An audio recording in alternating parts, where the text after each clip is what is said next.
Hey guys, so last week we did a video about the top 10 things that writers and authors should never do. So naturally, it's only natural that this week we're going to do 10 things that authors and writers should do. So without further ado, let's get right into this video. So the number one thing that writers and authors should do is to try new things. Try new genres, try new platforms, new publishing techniques. Even if whatever you try doesn't work out, you learned something, and you will learn something from this new experience.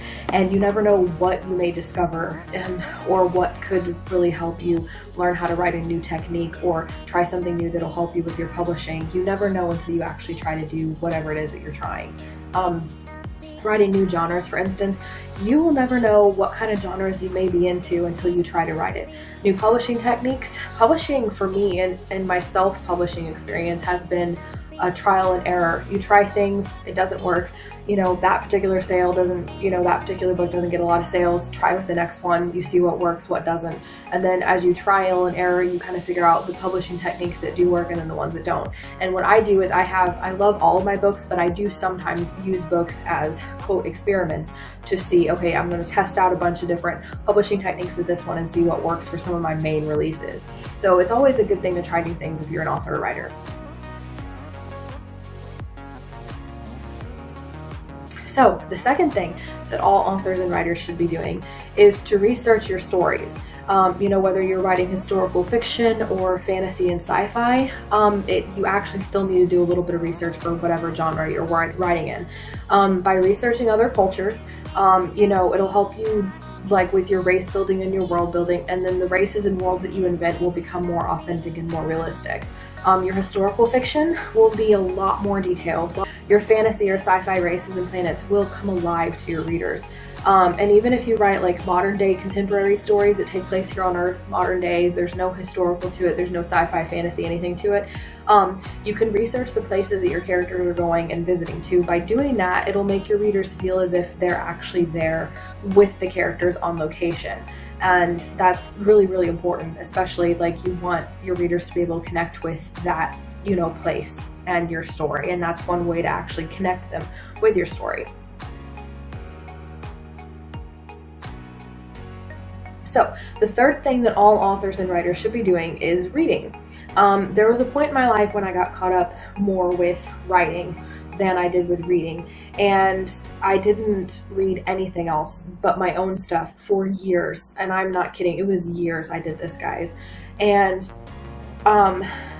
by reading, you pick up and learn from other authors. You can pick up on their writing style. You expand your vocabulary from them because they use different words, they use better words. You can learn the different techniques that they use.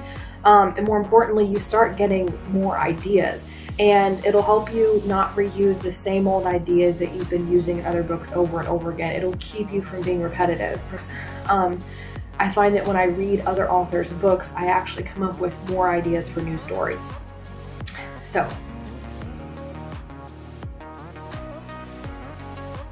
the fourth thing that all authors and writers should be doing is to read reviews, even your negative ones. I know last week we talked about not responding to negative reviews, but it's actually really important to read all of your reviews, even the both good and the bad reviews. And even the negative ones can have really valid points about and tips and stuff on how to make your book better.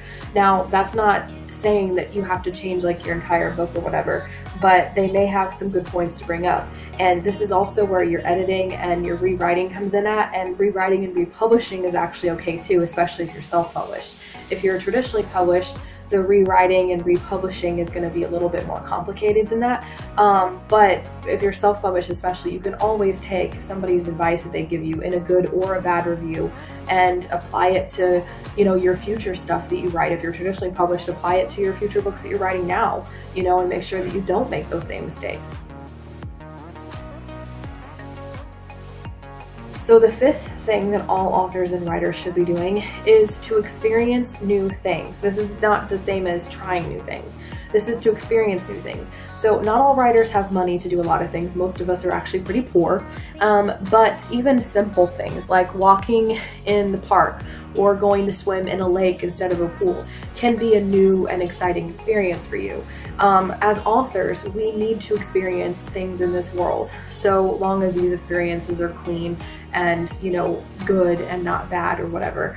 Because by experiencing new things, we can understand how to write it more effectively. Readers can notice and pick up on these tiny details in your stories as they read, and your stories will actually be stronger by bringing those experiences, those real experiences, into your story and weaving it into the plot line.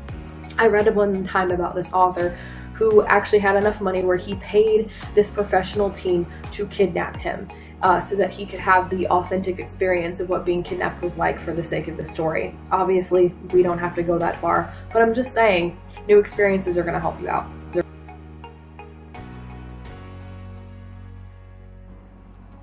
So the sixth thing that authors and writers should be doing is to watch and observe people. I talked about this in my dialogue video a few weeks ago, but I literally can't stress to you enough how important it is to actually watch people. Look at how they move and how they talk, and listen to how they interact with other people, and listen to their speech patterns. Listen to how they listen to how if they stutter and what words they repeat and what phrases they repeat, and listen to the type of phrases that they have that's like their thing, whether it's like or like I do sometimes, listen to those particular phrases that are unique to every person else, to everybody basically. By listening to them, by taking notes or whatever it is that you do when you do observe people, you'll be able to include that in your own story, and you'll be able to make your dialogue sound and read realistically rather than really stilted. And then your readers appreciate authenticity, and even if they don't know it, subconsciously, everybody really wants authentic stuff in their stories, authentic locations, authentic characters, authentic dialogue. So that's one way to really help you with your dialogue.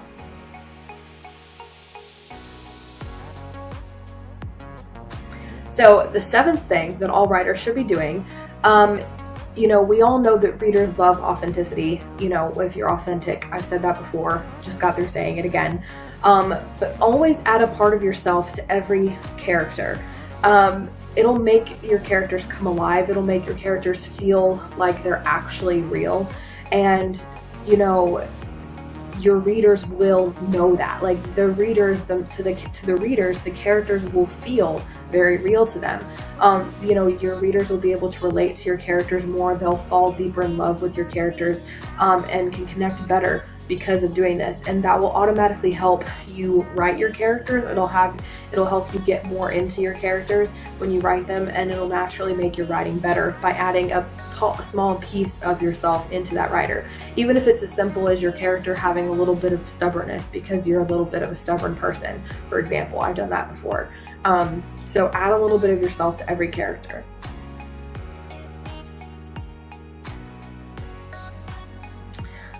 The eighth thing that all writers and authors should be doing is keep a journal. It can be a diary of your life, or just a simple place for you to jot down random ideas when they come to your mind. Sit outside, describe what you see, or maybe try to describe a song without including the lyrics or the title. Your journal can be where you write story ideas or scene descriptions or character profiles. It can be a place where you write poetry or, Bible journaling notes, or even a place where you can write in writing challenges. I think it's really important for every writer to have some sort of journal, a personal journal that they keep, where you can write freely without worrying about novels, books, storylines, characters, word count, or even where you don't have to worry about writing absolutely perfectly. It'll help get your creative juices flowing without all that bogging you down, and it'll really refreshen your inspiration when you need it. It's a really great technique to help with writer's block as well.